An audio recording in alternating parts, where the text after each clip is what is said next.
오늘도 하나님을 예배하시는 여러분에게 주님의 은혜와 평강이 함께 하시기를 주님의 이름으로 축원합니다. 마태복음 25장에 소개된 달란트 비유와 오늘 본문이 포함된 문화의 비유는 많은 부분에서 흡사한 내용을 담고 있기 때문에 마태와 누가가 각각 다르게 표현한 것이라고 많은 사람들이 생각을 합니다. 하지만 이미 문화의 비유 첫 시간에 언급해드렸던 것처럼 몇 가지 면에서 둘 사이에는 큰 차이점을 보이고 있습니다. 달란트 비유가 예루살렘 입성 후에 예수님께서 베푸신 비유인 반면 오늘 본문의 문화의 비유는 예루살렘 입성 전에 예수님께서 행하신 비유이며 또한 달란트와 문화라는 비유 속에 화폐가 차이가 있으며 달란트에는 3명의 종이 등장한 반면 오늘 본문이 포함된 문화의 비유에서는 10명의 종이 등장하고 있습니다.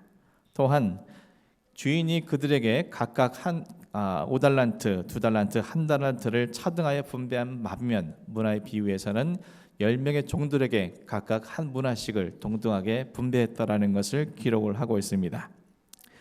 그리고 무엇보다도 표면상으로 가장 확연하게 드러나고 있는 차이점은 달란트 비유에는 없는 왕에 대한 존재에 대해서 오늘 문화의 비유에서는 언급을 하고 있다는 겁니다. 누가는 자신이 기록한 비유의 내용 속에 오늘 이와 같이 기록을 했습니다. 그런데 그 백성이 그를 미워하여 사자를 뒤로 보내어 이르되 우리는 이 사람이 우리의 왕됨을 원하지 아니하나이다 하였더라. 본 구절은 귀인이 왕위를 받는 것을 회방하는 자들에 있었음을 기록을 하고 있습니다. 그들은 사자를 보내 황제에게 이 사람이 우리의 왕이 되는 것을 원치 않는다고 탄원했습니다.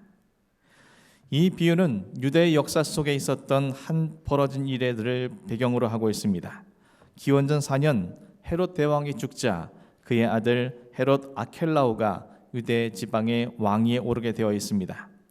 그때 유대교 종교 지도자들은 그가 포악하다는 이유로 유대 지방의 왕이 되지 않도록 해달라는 뜻을 전하기 위하여 50명의 사절단을 로마 황제 아우구스투스에게 보냈다고 합니다. 그 결과 헤롯 아켈라오는 팔레스타인 전역이 아니라 오직 유대 지방만 다스리는 분봉왕으로 임명되었습니다. 여기서 주님은 당신의 만왕의 왕이 되는 일을 저지하려는 세력이 있음을 간접적으로 누구나 알고 있는 역사의 한 내용을 배경으로 빗대어 말씀하신 것입니다.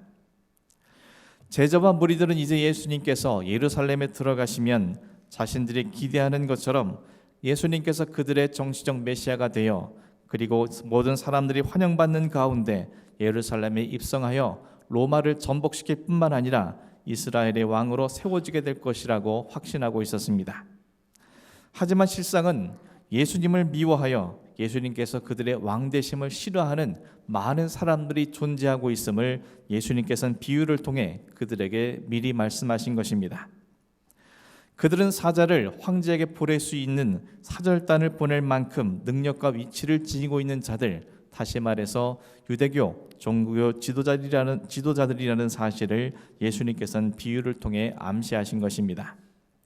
그들은 무죄한 주님을 신성을 모독했다 하여 그에게 처형을 다짐하였으며 이방 총독인 빌라도에게는 로마에 대한 반란죄를 뒤집어 씌워서 고소하게 될 것입니다.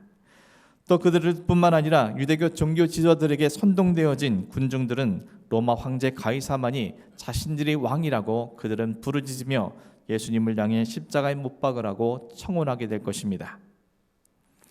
그러나 결국 비유 속 귀인이 왕위를 받고 돌아오게 되었던 것처럼 예수님께서는 하나님으로부터 왕위를 받아 만왕의 왕으로 이 땅에 돌아오실 것임을 또한 비유 속에선 말씀을 하셨습니다. 간악한 자들이 주님의 왕되심을 방해하고 저지했어도 하나님은 주님을 부활시키시고 하늘과 땅의 모든 권세를 그에게 주실 것임을 주님께서는 미리 말씀하신 것입니다. 하나님의 절대적인 사랑과 신임으로 만왕의 왕이 되신 주님이 이 땅의 모든 사람들에게 보는 앞에서 이 땅에 오실 것임을 예수님께서는 미리 밝히신 것입니다. 일찍이 하나님은 이사야를 통해서 다음과 같이 예언하셨습니다. 이스라엘의 구속자, 이스라엘의 거룩한 이이신 여호와께서 사람에게 멸시를 당하는 자, 백성에게 미움을 받는 자, 관원들에게 종이 된 자에게 이같이 이르시되 왕들이 보고 일어서며 고관들을 경배하리니 이는 이스라엘의 거룩하신 이 신실하신 여호와 그가 너를 택하였음이니라.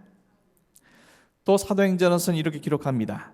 이스라엘에게 회개함과 제사함을 주시려고 그를 오른손으로 높이사 임금과 구주로 삼으셨느니라. 하나님께서는 당신의 오른손으로 예수 그리스도를 이 땅의 임금과 구주로 세우셨다라는 사실을 사도행전을 통해서 모든 사람들에게 선포를 하고 있습니다. 결국 주님의 왕되심을 방해했던 사람들, 저지하려고 했던 사람들은 어떻게 됩니까? 예수님은 비유를 통해 이렇게 말씀하셨습니다. 내가 왕됨을 원하지 아니하던 저 원수들을 이리로 끌어다가 내 앞에서 죽이라. 달란트 비유에서 예수님께서는 무익한 종이 바깥 어두운 데 쫓겨나는 이야기로 그 비유를 마치고 있지만 본 문화 비유에서는 귀일의 왕됨을 원치 아니하던 자들을 죽임을 당하는 이야기로 끝을 맺고 있습니다. 즉 달란트 비유는 달란트를 활용하지 않은 악하고 무익한 종의 비참한 운명으로 끝을 맺지만 본 문화 비유는 악한 종들에게 가진 것을 빼앗을 뿐만 아니라 그들이 비참한 죽음을 당하는 것으로 끝을 맺고 있습니다. 여기서 말하는 나의 왕됨을 원치 않는 원수들이란 바로 14절에 나오는 귀인이 왕됨을 싫어했던 사람들일 뿐만 아니라 한 문단을 수간에 쌓아두었던, 그래서 주인의 권위를 무시하고 왕의 명령을 무시한 그 사람도 포함된 사람들입니다. 예수님께서 예루살렘 입성 직전에 말씀하신 문화 비유를 단순히 게으른 한 종에 대한 심판으로 국한시키지 않고 이와 같이 주인의 왕됨을 원치 않는 자들의 심판으로까지 확대하여 마무리하시는 것은 예루살렘 입성 이후에 예수님을 반대한 유대인들 및 그들의 터전인 예루살렘에 대한 멸망선언을 더욱더 확실하게 전달하기 위한 것임을 알 수 있게 됩니다. 그리고 더 나아가서 예수 그리스도를 믿지 않는 모든 불신자들을 향해서 마지막 때 내려질 영벌에 대해서 그들에게 예고하기 위함이었습니다. 그리고 주님께 충성하지 않는 자가 어떤 결말을 맞는지 그들에게 경고하시기 위하심이었습니다. 사랑하는 성도 여러분, 우리는 늘 예수 그리스도를 나의 왕이라고 고백하고 있습니다. 주님께서 오늘 본문을 말씀을 통해서 우리에게 어떤 질문을 하고 있습니까? 너의 왕은 정말 나이냐? 너는 늘 나를 너의 왕이라고 입버릇처럼 말해왔는데 정말 내가 너의 왕으로서 너의 모든 삶을 다스리고 있느냐? 너는 늘 네가 말할 때마다 내가 다스리는 대로 말하고 내가 행동할 때마다 내가 너에게 지시한 대로 행동하며 너의 모든 삶 속에 내가 정말 주도권을 갖고 있느냐라고 주님께서는 우리에게 묻고 계신 것은 아닌가 우리는 생각하게 됩니다. 많은 그리스도인들이 예수님을 나의 왕이라고 그 고백은 하고 있지만 그것은 어디까지나 위전상의 왕일 뿐 실제적인 그의 삶 속에서 어떠한 다스림이나 영향을 주지 못하는 사람들이 많음을 우리는 말씀을 통해서 삶을 통해서 보게 됩니다. 머리 볼 것도 없이 어제 우리들의 삶을 돌아보면 어떠하겠습니까? 어제 우리의 삶을 돌아보면 그 가운데 주님의 다스리심과 주님의 영향이 얼마나 있었습니까? 여러분의 삶 속에 얼마만큼 주님의 다스리심이 있었으며 주님의 다스리심의 뜻이 얼마만큼 우리의 삶을 통해서 이루어지고 성취되었습니까? 정말 내 삶의 주인이 주님이십니까? 아니면 내 자신이었습니까? 이러한 질문에 대해 답을 주저하고 있다면 우리는 나 자신과 주님을 미워하여 왕됨을 원치 않는 자들 사이에 아무런 차이가 없다는 것을 우리는 깨달을 수 있어야 합니다. 우리 역시 그들과 똑같은 주님의 나의 왕되심을 원치 않는 자들일 뿐이라는 것을 우리는 직시할 수 있어야 합니다. 예수님께서 이렇게 말씀하신 적이 있습니다. 나더러 주여 주여 하는 자마다 다 천국에 들어갈 것이 아니요 다만 하늘에 계신 내 아버지의 뜻대로 행하는 자라야 들어가리라. 그날에 많은 사람이 나더러 이르되 주여 주여 우리가 주의 이름으로 선지자 노릇하며 주의 이름으로 귀신을 쫓아내며 주의 이름으로 많은 권능을 행하지 아니하나이까 하리니 그때 내가 그들에게 밝히 말하되 내가 너희를 도무지 알지 못하니 불법을 행하는 자들아 내게서 떠나가라 하리라. 주여 주여 하는 자란 주님께 부르짖어 기도하는 자들의 모습을 뜻합니다. 그가 이처럼 부르짖는 것은 주님이 자신들의 왕이심을 인정하며 그분의 도우심을 구하기 위해서였습니다. 그런데 예수님은 천국에 들어갈 수 있는 사람들은 하늘에 계신 내 아버지의 뜻대로 행하는 자여야 한다고 단정지어 말씀하십니다.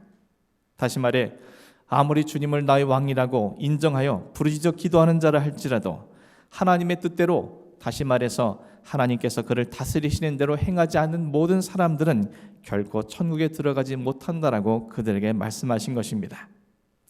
천국에 들어가기 위해 천국 앞에서는 그날에 그들은 말합니다. 내가 주의 이름으로 선지자 노릇도 하고 귀신도 쫓아내고 많은 권능을 행하기도 했다고 말입니다. 그러나 주님은 그들을 향해 불법을 행하는 자들이라고 못 박아 말씀하십니다. 그들이 선지자 노릇을 한 것도 귀신을 쫓아낸 것도 권능을 행한 것도 모두 불법이라는 의미입니다. 이는 그들이 하나님의 다스리심대로 행한 것이 아니라 하나님을 위해서 이 모든 것을 이룬 것이 아니라 자기 자신의 마음대로 자신을 위해 행한 것이라는 주님의 판단이 그 안에 들어있음을 말씀을 통해서 알게 됩니다. 첫 번째, 두 번째 종이 왕이 되어 돌아온 주인으로부터 왜 충성된 종이고 착한 종이라고 인정받게 되었습니까? 그들이 좋은 결과로 주인에게 칭찬받고 많은 권세를 얻게 될 수 있었던 이유가 무엇입니까? 이는 그들이 많은 결과를 결실로 가져왔기 때문이 아니라 그들이 주인을 자신들의 진정한 주인으로 인정하며 주인이 없는 동안에도 주인의 뜻과 명령에 따라 행했기 때문입니다. 주인의 명령이 종들의 모든 삶을 다스렸기 때문에 그들은 매 순간 충성할 수 있었고 그들의 충성함이 오늘의 결실에 이르게 된 것을 주인은 알고 있었기 때문에 그들을 착하고 충성된 종이라고 그들을 칭찬하게 된 것이었습니다. 사랑하는 성도 여러분, 오늘날 살아가고 있는 이 세상이 그리고 주님을 왕이라고 인정하건 이 땅의 교회들과 내 개인이 왜 이렇게 혼란과 무질서 속에 살아가고 있습니까? 그 이유에 대해서 성경이 이렇게 기록합니다. 그때 이스라엘 왕이 없으므로 사람이 각기 자기의 소견에 오른 대로 행하였더라. 왕이 없어 각기 자기 소견에 오른 대로 행했던 그 이스라엘 사람들은 혼란과 무질서로 가득한 사사시대를 오랜 기간 경험해야만 했습니다. 그들의 삶은 혼돈으로 가득했으며 그들 사이에는 어떠한 진리와 정의도 이루어지지 않았습니다. 이 세상이 교회와 개인이 혼란과 무질서를 경험하게 된 이유는 바로 진정한 왕이 그들 가운데 없기 때문임을 우리는 말씀을 통해서 확인하게 됩니다. 각기 자기 생각이 옳은 대로 판단하고 행동하여 자신의 생각이 옳다고 자신의 행동이 정의라고 부르짖고 있지만 실상 무엇이 진리이고 무엇이 정의인지 알지 못하는 이 세상은 더욱더 깊은 혼돈과 무질서와 혼란에 빠지는 것이 당연한 일일 것입니다. 사랑하는 성도 여러분, 우리의 삶에 왜 이렇게 많은 혼란과 두려움과 염려와 근심으로 채워지고 있습니까? 내가 나의 삶을 다스리려 하기 때문에 이와 같은 것이 비롯된 것은 아닙니까? 내가 나의 삶의 보좌에 앉아 있는 한 우리는 결코 그러한 삶에서 벗어나지 못할 것입니다. 그러나 우리의 왕으로서 충분한 자격과 완벽한 조건을 갖고 계신 예수 그리스도께서 우리의 왕으로 모셔드리고 그분의 다스림을 받기만 한다면 나의 삶에 있던 모든 혼돈은 떠나가고 나의 무질서는 진리와 생명으로 채워지게 될 것이며 우리의 삶은 진정한 왕이신 예수 그리스도로 말미암아 능력과 은혜와 축복 속에 살아갈 수 있음을 오늘은 우리에게 말씀해 주고 계십니다. 사랑하는 성도 여러분, 주님을 나의 왕이시라 고백하는 저 여러분의 고백이 진실한 고백일 수 있기를 간절히 소원합니다. 나의 말, 나의 행동, 나의 삶 모든 곳에서 주님의 다스리심이 증거될 수 있기를 간절히 축원합니다. 이것은 일순간에 되어지는 일이 아닙니다. 우리가 진심으로 주님을 나의 왕으로 모시고 살아가길 원한다면 주님께서 나의 왕으로서 나의 삶을 다스리실 수 있도록 훈련되어야 할 것입니다. 이를 무엇을 해야 합니까? 매일 아침 매 순간마다 주님께 진심으로 간구하고 고백해야 합니다. 주님 제 안에 왕으로 임재하여 주옵소서. 주님 저의 모든 삶을 다스려 주옵소서. 그리고 왕이신 주님의 다스리심에 순복할 것을 매 순간마다 우리는 결단해야 합니다. 그리고 내 안에 오신 왕의 목소리에 우리는 귀를 기울여야 합니다. 그분이 나의 마음과 생각, 감정과 나의 영혼을 다스릴 수 있도록 그분의 임재하심을 기다릴 수 있어야 합니다.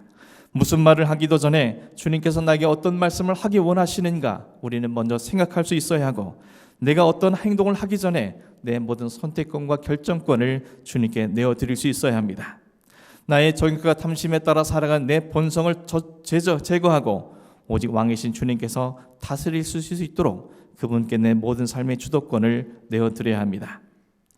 평소 이와 같은 삶을 살아갈 때에만 주님께서 우리의 왕으로서 우리의 모든 삶에 명령한 것들에 충성된 종으로 살아갈 수 있으며, 그러한 삶을 살아갈 때에만 이 땅에서 천국의 삶을 살아갈 수 있고, 그러한 주님으로부터 은혜와 보호심을 책임짐을 경험하며 살아갈 수 있게 될 것입니다. 그러나 이러한 것이 우리 일상의 삶이 이루어지고 있지 않다면 우리는 결국 주님을 왕됨을 원치 않았던 자들과 더불어서 영벌을 받게 되는 비참한 최후를 맞게 될 것입니다. 사랑하는 성도 여러분, 이제부터 진정한 왕이신 주의 백성으로 살아가시는 여러분이 되기를 간절히 축원합니다. 주님이 말하라 하면 말씀하시고, 침묵하라 하면 침묵하고, 가라 하면 가고, 멈추라 하면 멈추는 단순한 믿음의 삶이 있을 수 있기를 간절히 소망합니다. 그래야 우리에게 소망이 있지 않겠습니까? 말로만 예수가 나의 왕이라고 말하고 결국엔 비참한 영벌에 처하는 어리석은 자가 아니라, 그분이 나의 왕이심을 나의 입술과 나의 온 삶으로 증언함으로 말미암아 정말 그분께서 내게 베풀으신 모든 은혜와 사랑을 경험하며 정말 그분께서 이 땅에 오시는 날 우리 모두가 착하고 충성된 종으로 인정받지 않겠습니까? 이제 한 해가 저물어 가고 있습니다. 이제 한 해를 보내고 새해를 맞이하는 우리에겐 우리의 삶 속에 또한 신앙생활에 많은 결단과 선택이 요구되고 있습니다. 원하옵기는 내 선택과 내 결정이 나로부터 비롯된 것이 아니라 주님께서 어떻게 하기를 원하시는지를 먼저 고민하시는, 그래서 이 남은 기간 동안 하나님이 원하시는 것들을 결단하기 위해서 다시 그분의 나의 왕되심을 위해서 영적으로 준비해 가시는 여러분이 되기를 간절히 소망합니다. 그래서 우리 모두가 하나님 앞에 서는 날 주님 앞에 진정한 하나님의 자녀로 백성으로 인정한 바다 주님의 영원한 영광에 함께 참여할 수 있는 그런 여러분이 될 수 있기를 주님의 이름으로 간절히 축원합니다. 기도하겠습니다.